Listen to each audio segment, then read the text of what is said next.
Power was supposed to make people bow, but the most dangerous man in the city had just been dismissed by the one woman in the room who refused to fit their perfect little mold. Bloodshed was normal in his world. Fear was expected, but being ignored was something else entirely. And one cold glance from Penelopey Hayes was enough to turn a bruised ego into a dangerous obsession.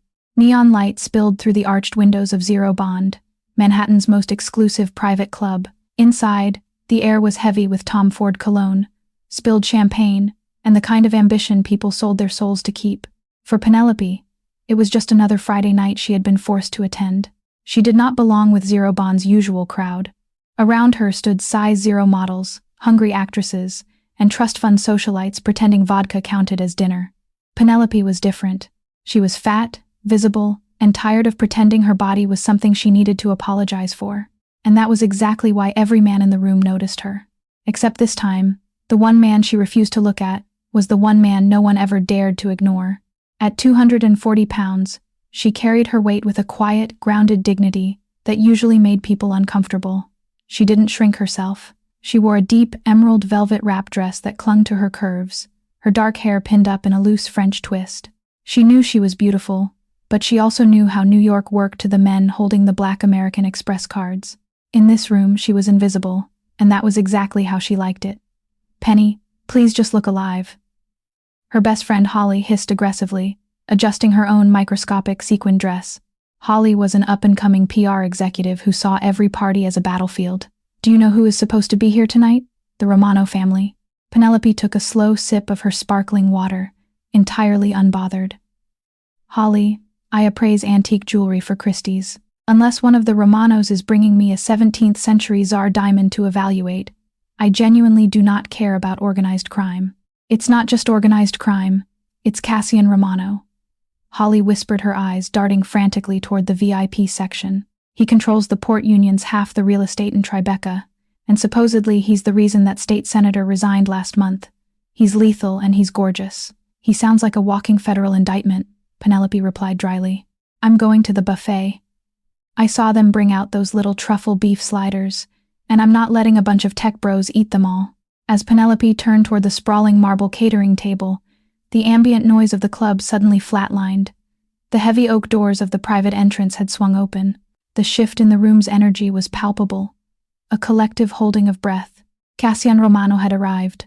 He moved with the predatory grace of a man who owned the ground he walked on, tall, broad-shouldered, and dressed in a bespoke charcoal suit that likely cost more than Penelopey's annual rent in Brooklyn. Cassian radiated quiet violence.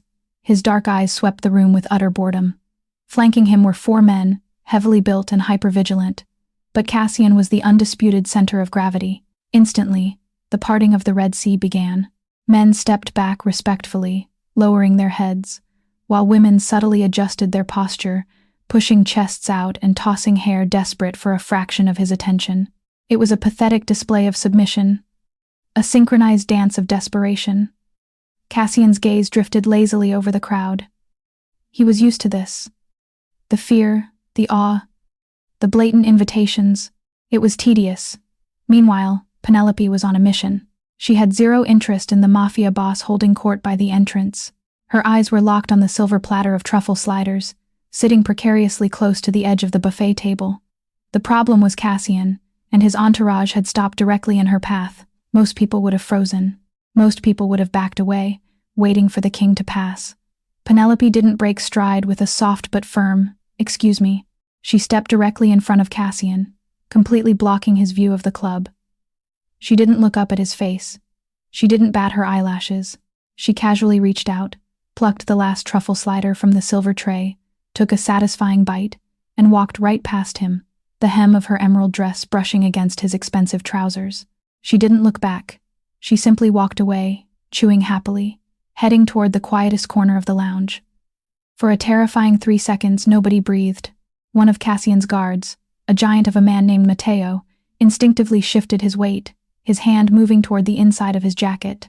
Someone had just disrespected the boss. Someone had just treated Cassian Romano like he was a piece of furniture in her way. Cassian held up a single black-gloved finger. Matteo froze. Cassian slowly turned his head, his sharp jawline tightening as he tracked the curvy woman in the green dress who was now settling into a velvet booth, completely oblivious to the heart attacks she had just caused across the room. He watched as she pulled out her phone, scrolling through it with utter indifference to his existence. He had never been ignored, not once in his 32 years of life. Women threw themselves at his feet, men begged for his mercy, and yet this woman, who defied every superficial standard of the city, who took up space unapologetically, had looked right through him for a miniature hamburger.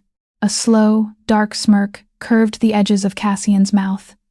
The boredom that had plagued him all evening vanished, replaced by a sudden, intense thrill of the hunt. He leaned slightly toward his right-hand man, his eyes never leaving Penelopey.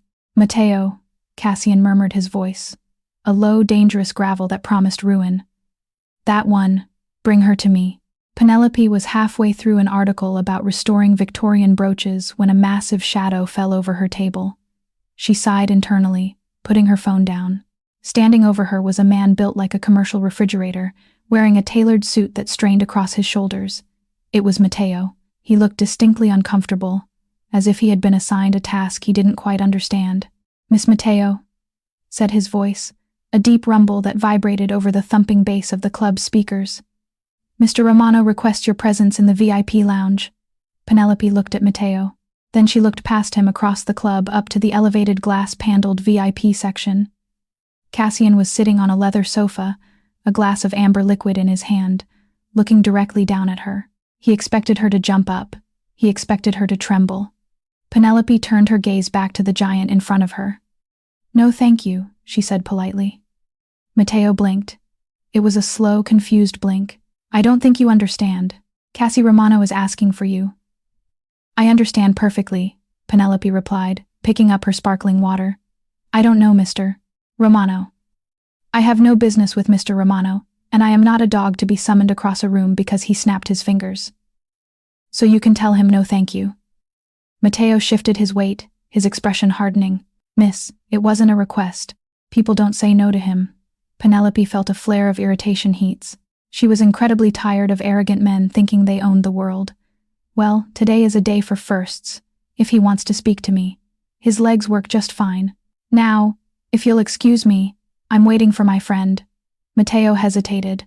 He was trained to break bones, to intimidate union bosses, and to collect debts. He was not trained to handle a stubbornly seated plus-sized appraiser who was politely refusing a Mafia boss. Unsure of how to proceed without causing a scene that Cassian explicitly despised, Mateo gave a stiff nod and retreated up the stairs. Penelopey watched him go, her heart hammering against her ribs. "Did I really just do that?" she thought. But the adrenaline felt good. Up in the VIP section, she saw Mateo lean down and whisper into Cassian's ear. She watched as Cassian's posture shifted. The smirk faded, replaced by something much darker. He stood up. "Oh God," Penelopey thought. "He's actually coming down." The crowd parted once again as Cassian descended the glass staircase. The temperature in the room seemed to drop 10 degrees. He bypassed the eager socialites and walked directly to Penelopey's secluded corner. He didn't ask for permission. He simply slid into the velvet booth directly across from her, trapping her in. Up close, he was terrifyingly handsome. Sharp cheekbones, a shadow of stubble, and eyes so dark they looked like endless voids. He smelled of smoke, bergamot, and danger. "I hear you have a problem with walking," Cassian said.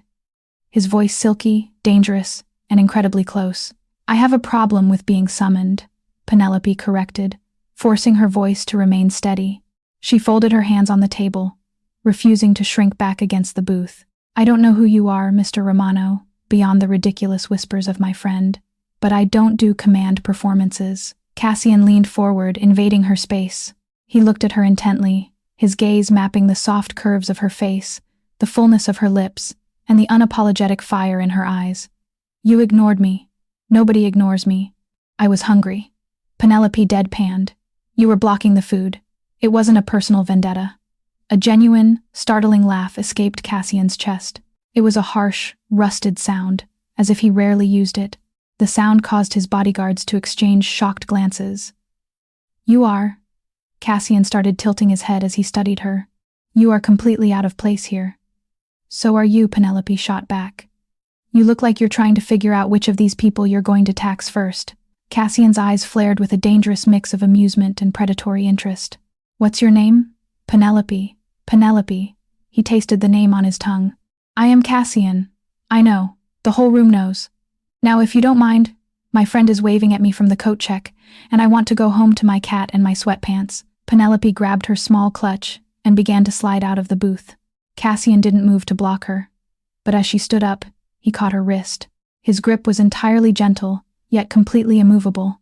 We are going to see each other again. Penelopey, he said softly, a promise that sounded terrifyingly like a threat. I doubt it, she replied, pulling her hand free. We run in very different circles, Mr. Romano. She turned and walked away, grabbing a hyperventilating Holly by the arm and dragging her out into the crisp New York night. Penelopey hailed a cab, thinking she had just survived a bizarre one-off encounter with a narcissist. She thought she had won. She was terribly wrong. Monday morning arrived with the chaotic energy typical of Christie's auction house at Rockefeller Center. Penelopey loved her job. As a senior appraiser of historical jewelry, she spent her days surrounded by tangible history, evaluating the worth of forgotten empires. She was currently examining a sapphire pendant when her boss, Richard, a usually unflappable, snobbish man, burst into her office, looking pale and sweaty. Penelopey dropped the pendant. Richard stammered, wiping his forehead with a silk handkerchief. We have a crisis or a miracle. I'm not sure which. What is it, Richard? Penelopey asked carefully, setting the jewel on a velvet pad. The Vander Woodson estate, the massive private collection in the Hamptons we've been trying to secure the appraisal rights to for 6 months. It was just bought out completely by a private buyer. Penelopey frowned. Bought out, bypassing the auction house entirely. That's hundreds of millions of dollars. Yes, Richard swallowed hard. The new owner's holding company wired the money this morning, but there is a condition. A condition for what? The buyer refuses to let the jewelry be transported. He wants a Christie's appraiser to come to his private estate in the Hamptons to catalog and evaluate the entire collection on site. It's a 2-week job, and Penelopey. Richard looked at her with wide, terrified eyes. He specifically demanded you. Penelopey felt a sudden icy dread pool in her stomach. Me, Richard. I don't do on-site field appraisals anymore. Send David. David loves the Hamptons. He didn't ask for David. Richard nearly shrieked. He specifically named Penelopey Hayes. He said, if you don't do it, he pulls the entire contract from Christie's and takes it to Southern. Do you understand what that would do to my career? To this branch? Penelopey stood up, her pulse racing. Richard, who is the buyer? What is the name of the holding company? Richard looked down at the trembling file in his hands. It's a subsidiary of Romano Holdings. The client's name is Cassian Romano. Penelopey collapsed back into her chair, the air rushing from her lungs. We are going to see each other again, Penelopey. He hadn't been making idle conversation at the club. He hadn't just been a bruised ego trying to get the last word. The man had spent hundreds of millions of dollars over the weekend just to buy her workplace compliance. Pack a bag, Penelopey. Richard pleaded, completely oblivious to the danger he was sending her into. A black car is picking you up in an hour. Penelopey looked out the window at the bustling New York streets, realizing with a cold certainty that the invisible wall she had built around her quiet life had just been violently shattered. Gravel crunched under the heavy tires of the armored Mercedes Maybach as it rolled through the towering wrought iron gates of Meadow Lane, Southampton. Penelopey clutched her leather appraisal kit, her knuckles white. To her left, the churning gray waves of the Atlantic Ocean crashed against the private shoreline. To her right stood a sprawling modern fortress disguised as a multi-million-dollar architectural masterpiece of glass and blackened steel. This was Cassian Romano's domain. The car came to a smooth halt. The door was instantly pulled open by Matteo, who looked just as massive and imposing in the daylight as he had in the neon glow of Zero Bond. "Miss Hayes," Matteo rumbled, offering a stiff nod. "Matteo," Penelopey replied, stepping out of the vehicle. She was dressed for battle in her own way, a tailored, wide-legged charcoal suit that flattered her thick thighs and a silk cream blouse that emphasized the soft, generous curves of her chest. She refused to dress down or hide herself just because she had been forcefully drafted into a billionaire's psychological game. "I assume you have a secure room for the inventory. The master library has been converted into a temporary vault," Matteo said, leading her up the sprawling limestone steps. "He is waiting for you." Penelopey's stomach executed a nervous flip, but she pushed her shoulders back. Entering the mansion felt like stepping into a temperature-controlled museum. It was stark, beautiful, and completely devoid of warmth. Matteo led her down a long corridor lined with original Bassat and Rothko paintings, finally pushing open a set of heavy mahogany double doors. The library was breathtaking. Floor-to-ceiling bookshelves lined the walls, but Penelopey's eyes were immediately drawn to the center of the room. A massive felt-lined appraisal table had been set up, illuminated by professional daylight lamps. Upon it sat dozens of velvet trays, overflowing with the Vander Woodson collection, a dizzying array of Harry Winston diamonds, vintage Cartier panthers, and heavy Victorian gold. And leaning against the edge of the table, arms crossed over his broad chest, was Cassian. He wasn't wearing a suit today. He wore a dark-fitted cashmere sweater that clung to the hard lines of his torso and tailored trousers. Without the formal armor, he looked raw, lethal, and devastatingly relaxed. "You made excellent time," Cassian observed his dark eyes, tracking her every movement as she walked into the room. "Traffic is surprisingly light when you have an armed escort clearing the Long Island Expressway," Penelopey replied dryly, setting her heavy leather bag on a side table. She didn't offer a polite smile. She walked straight to the appraisal table and began pulling out her jeweler's loupe, her precision scale, and her cotton gloves. Cassian pushed off the table and took a slow, deliberate step toward her. "You are angry." "I am a professional," Penelopey corrected, snapping on her white gloves. "I am here because you essentially held my employer hostage. I will catalog this collection, certify its authenticity, and then I will return to my life. I don't care how much money you have, Mr. Romano. You cannot buy my enthusiasm." Cassian stopped just inches from her side. The scent of bergamot and expensive tobacco washed over her. He looked down at her, his gaze lingering on the stubborn set of her jaw, before dragging slowly down to appreciate the plush, unapologetic curve of her hips beneath her tailored trousers. Most women in his world starved themselves to look like fragile, breakable things. Penelopey looked like a Renaissance painting, soft, lush, and completely grounded. It drove him utterly insane. "I don't want your enthusiasm, Penelopey," Cassian murmured, his voice dropping to a growly octave that sent an involuntary shiver down her spine. "I want your attention, and I always get what I want." "Well, you have it for the next 14 days. Penelopey shot back, refusing to break eye contact. "Now, step back.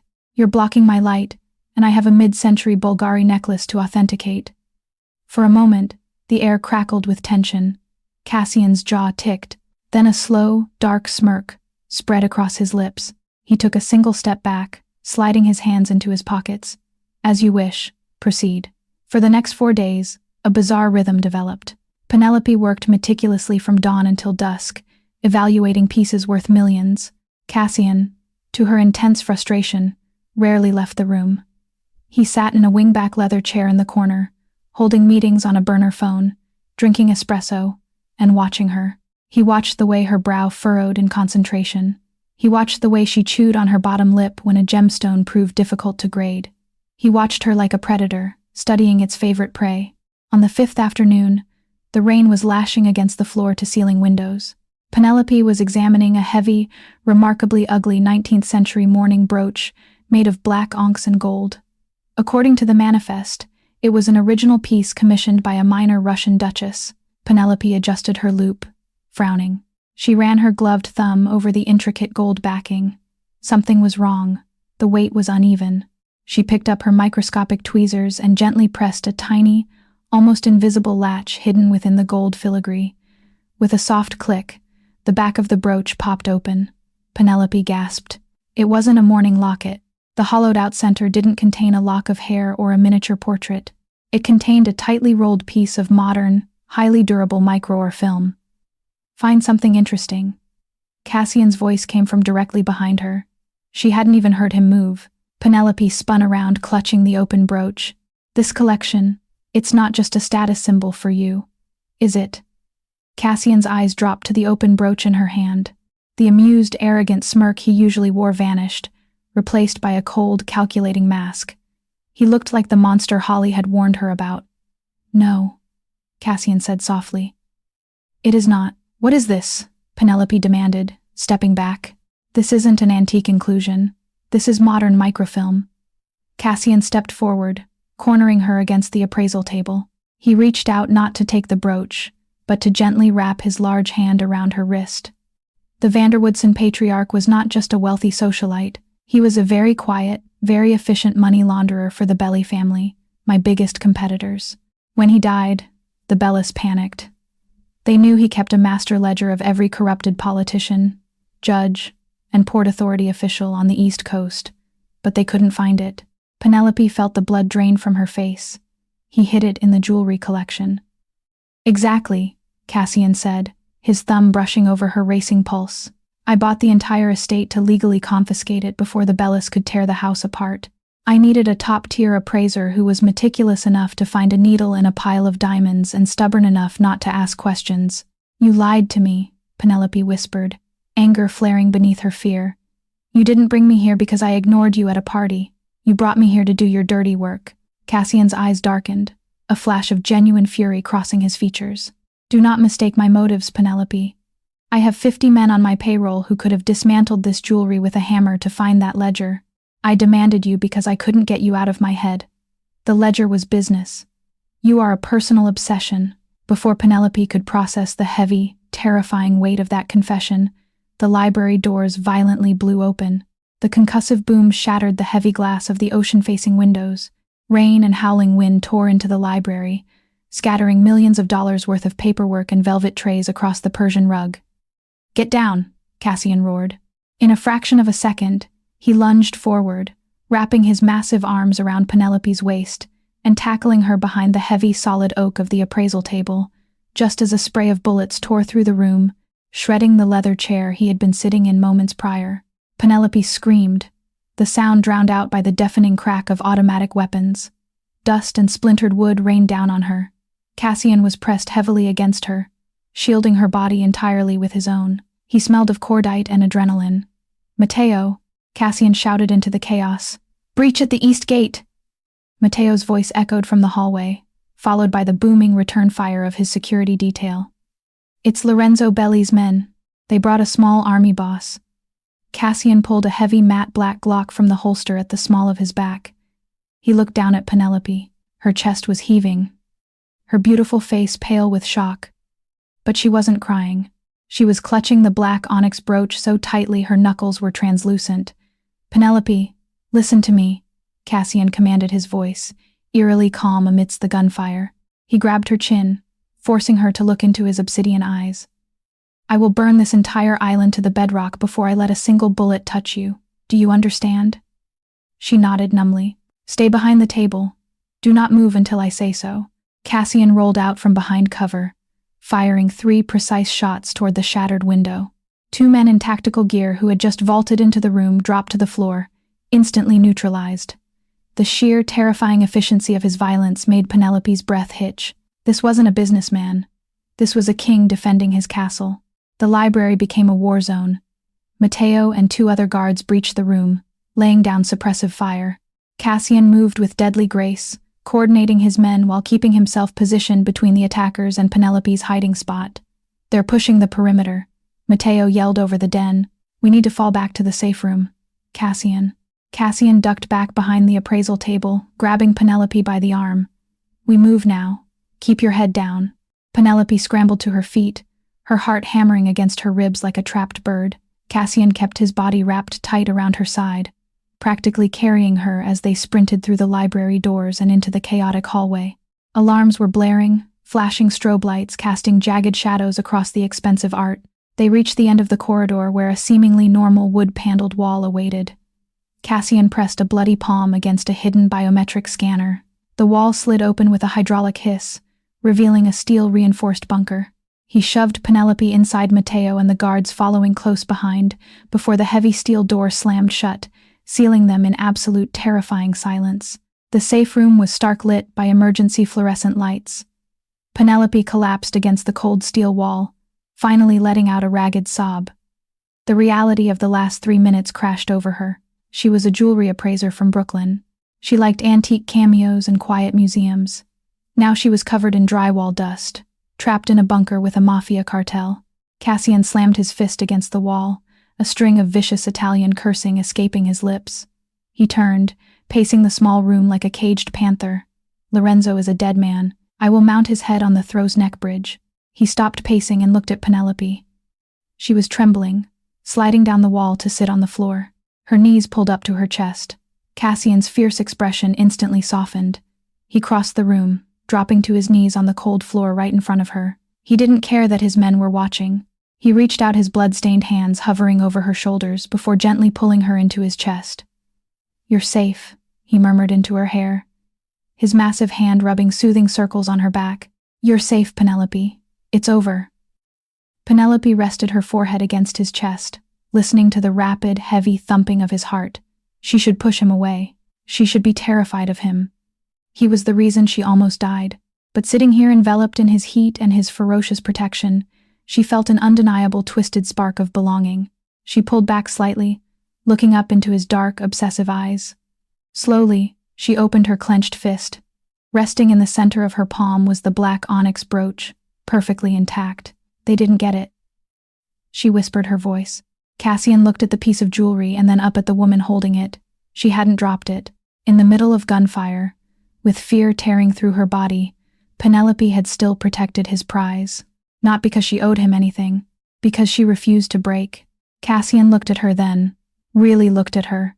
Soft, beautiful, terrified, and still standing.